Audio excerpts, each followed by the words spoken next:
Welcome to my review of UnMetal.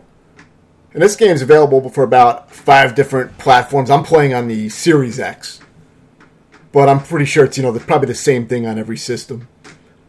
So this game is a Metal Gear parody type of game. It's based off of the original Metal Gear. The ones that were on MSX and, of course, released on NES. You had a port of Metal Gear and Snake's Revenge. So it's pretty much based on those old, 8-bit type of games. And it's a parody of those games, but it also has the same kind of gameplay. The one big improvement in this game is that it's much more straightforward than those old games as far as figuring out what to do. The game usually gives you pretty good hints on what your next objective is, though there's definitely some obscure shit in the game that if you're not using a guide, you could be wandering around for a while at points. So, keep that in mind. It's not as straightforward as a lot of modern games, that's for sure. There's definitely some... you're going to do some aimless wandering if you don't check a guide, most likely. And there's a few areas that are real fucking irritating for the wrong reasons, in my opinion. And I'm going to cover some of that in this review. So basically the way the game works is, you kind of just sneak around. You have stealth sequences where you sneak around and try to take out guards and get to the next objective. You might have to collect key cards or certain items that you need to progress through the area. And that's how most of the game plays out. In between that, you have save points. Whenever you go to a urinal, you can save your game. And you have this portable toilet. You can use that pretty much in any area where there's no enemies. And you can make multiple saves that way, too. But those are limited. And once you fill up all your little portable toilets, you have to dump them out in the urinal before you can replenish them. And you can get up to about 4. At least that's how many I had by the end of the game. So those are good for like little mid-saves if you need to make little mid-saves. The game also has a checkpoint system where it does give you some auto-saves. Every once in a while the game will auto-save and give you a checkpoint that way too. So pretty generous with all that. But there are some very irritating fucking sequences where, that doesn't really doesn't help that much because there's some very irritating parts. But once you get enough experience points by... taking out enemies without them noticing you. Every time you take out an enemy without it noticing you, human enemies anyway, you'll get some XP. And once you get enough experience points, you will go to the next level. And as you level up, you get different abilities. You can choose from 2 different abilities for each level. So you can pick the way you want to progress your character a little bit. And you have your boss fights. So here I'm fighting this submarine. And some of the boss fights are pretty cool. Other ones can be pretty irritating. But, the boss fights are pretty cool for the most part. I mean, they're kind of a mixed bag. Some of them are better than others. A lot of them have a certain irritating mechanic, like with this nuclear sub, you kind of have to be careful where you move because the ground becomes mostly, on fire. So you'll take damage if you go into the fire. So it's kind of irritating, and you got all these boxes in your way. And there's a lot of little things that can be kind of irritating about the game. This definitely wasn't the more enjoyable boss fights. Most of the boss fights, they have some kind of irritating mechanic, but some of them are pretty good. This definitely wasn't one of my favorites. So yeah, you sneak around, you get items. It kind of plays like a point and click adventure game a lot of the game, where you need certain items to progress, and you have to find items in the environment. And it's kind of mixed with like stealth gameplay where you sneak around and things like that, and you'll explore each new area. And that's pretty much how most of the game plays out.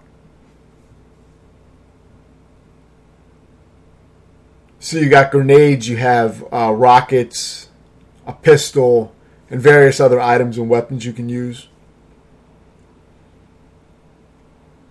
But certain ammo like grenades and rockets are pretty scarce, so you're not going to be using them too much. Plus, there's really not much of a use to use them on regular human opponents.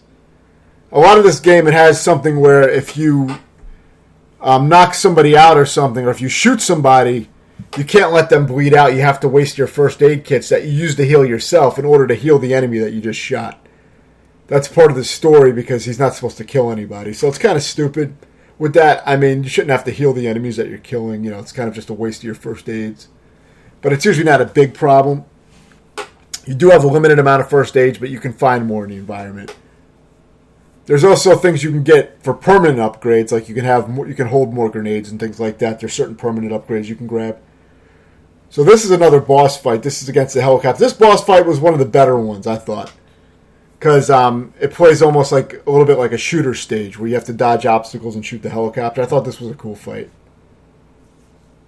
There's a nice variety in the game. That's one thing it has going for it. There is, a lot of different scenarios, and it does mix up the gameplay pretty frequently. The game took me about 12 hours and 18 minutes to beat. And, of course, I used, guides and stuff as needed when I got completely lost. So it's a decent length. It's not a short game. It can be. If you know what to do, you can go through this game really quick. So now to get on to some of the bullshit in the game. Now, this is a maze with ghosts in it. Each ghost takes 3 bullets to kill. Now, for a while, I didn't even know I could replenish my ammo, so I completely ran out of ammo for a while. But you can do that by punching the gates and punching the boxes. You can get some ammo back. I didn't realize you could punch those gates in the background. So that's how you get ammo. And aside from that, the map that you get for this area does not keep track of where you've been. So you're going to see a bunch of directions on screen if I haven't shown it already. And you're basically going to have to write that down on a piece of paper and cross it off to do this. See all those directions? 25 different directions. Now, the reason I know that is because I basically had to memorize the entire maze. If you take a wrong direction, you fall in a pit and die. Instant death, and you got to start the maze over. Now, if you want, you can use some of those portable toilet things to save your game in the middle of the maze. But then it's very hard to remember where exactly in the maze you are. Because, like I said, the map does not keep track of where you've been. So, it was a fucking bitch. It probably took me about, 69 minutes to do this maze. Because I basically had to memorize all 25 directions because it all looks the same. And you got to worry about ghosts latching onto you the whole time. And if they do latch onto you, you can go off the screen and get them off you. But see, there was a pit. I went the wrong way and died. Now, even if you know the directions, even if you memorized all 25 directions, it's not good enough because the directions give you an idea of the general direction you're supposed to go in on each screen. But they don't tell you if the exit is in the upper area of the screen, the lower area of the screen, etc. So that's only part of the information you need. So basically, the directions will help you to an extent, but you pretty much need to memorize the shit. Or you could just follow a speedrun video or something like that, which I did end up doing for the last few directions when I beat it. But I pretty much memorized all of it myself.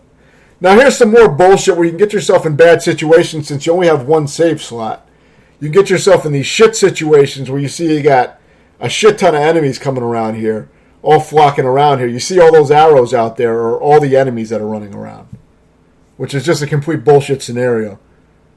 And you got to try to get through this if you get yourself in one of these situations. So there's a lot of shit with this game where it just feels unpolished and it feels messy. Like you shouldn't be able to get yourself into situations like that permanently by just trying to, get to the next area. It's not like I was doing anything special to get myself in this situation because, I didn't know what was coming up, so I was running through and trying to get through the next area. So I do consider these things that I'm showing here definite flaws with the game and some shitty gameplay mechanics. And if it wasn't for these mechanics, I would actually give the game quite a bit of a higher score. I'd probably give the game like a 7.5 or something like that, or at least a 7. But, my score is going to be lower just because of all the bullshit. There's a lot of buzzkill moments where I was really enjoying the game. And I kind of like that old school style of having to figure some things out. And, having to redo certain sections and things like that. I mean, that's all good with me, but I just don't like some of the bullshit. Like, you get in some of these situations like you see here where it's just fucking ridiculous. Like, what are you really supposed to do at this point? Now, I somehow managed to get myself out of these situations eventually. But just because I beat the game doesn't mean that I think highly of some of these moments in the game. So here's another bullshit moment. This one's really irritating with the flamethrower. You have to flamethrow these rats that come out. You got to kill them with your flamethrower, but you got a charge meter on your flame. So, if you get a little too trigger happy, your flamethrower overheats and you're pretty much dead. I think it blows up and kills you instantly. So that's always, kind of fun. And it's trial and error. You got to get used to giving it a few squirts and not holding it down, because if you hold it down, you'll waste the meter real fast and blow up.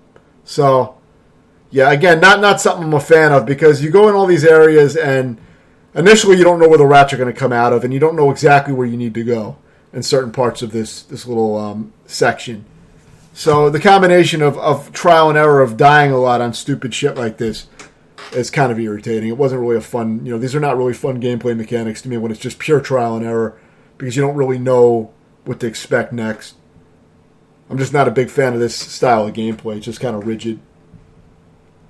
And I know it's based on older games, but the game also has a lot of moments where it's a lot more straightforward than the older games were. So I think they should have kind of extended that to some of the gameplay moments too, and not just, had some shitty moments like these, which are pretty shitty. I mean, the Ghost Maze was the worst. I showed that first for my little bullshit compilation here, but the Ghost Maze really fucking sucked. That alone, for me, was a huge buzzkill. I mean, that would lower the fucking score by itself. Even if there was no other bullshit in the game, I'd have to fucking knock some points off for that. I mean, because that shit was really fucking irritating. But yeah, this is just a very irritating sequence. And you're going to keep repeating it again and again until you know exactly what to do. You find all the positionings you need and all that shit. And of course, I did beat it eventually, but it just wasn't enjoyable to figure out. It was just very trial and error, with constantly respawning rats while you have to destroy these tires. And I don't know. I thought it was pretty shitty. I mean, I can complete this kind of shit. It's just I don't enjoy it. To me, it's not good gameplay.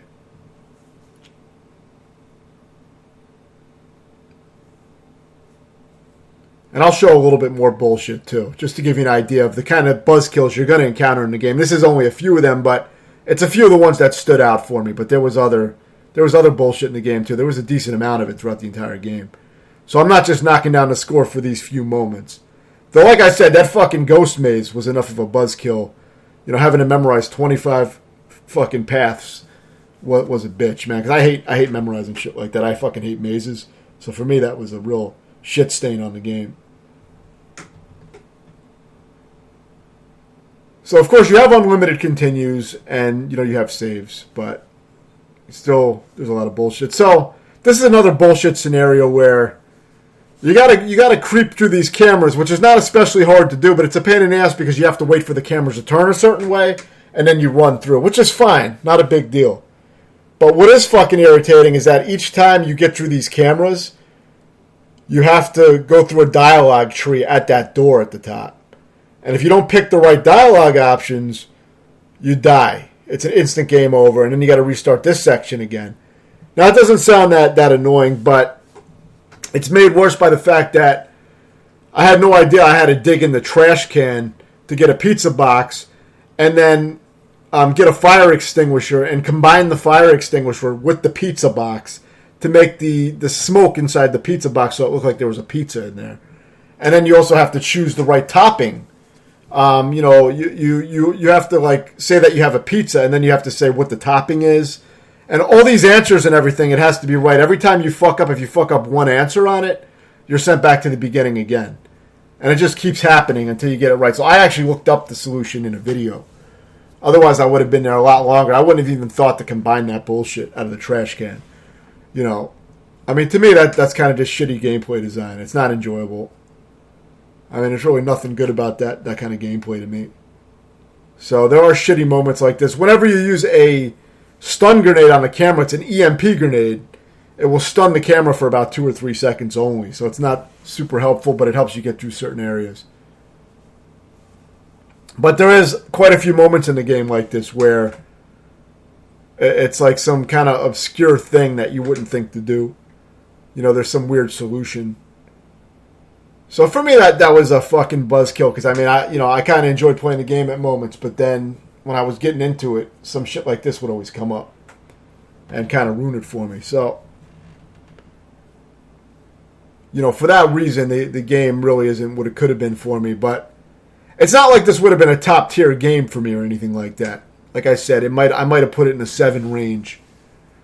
But as it stands for me, it's a 6.5. I'd say it's a pretty good game, but it has a lot of flaws and a lot of buzzkill moments. Let me know if you have any questions, and thanks for watching.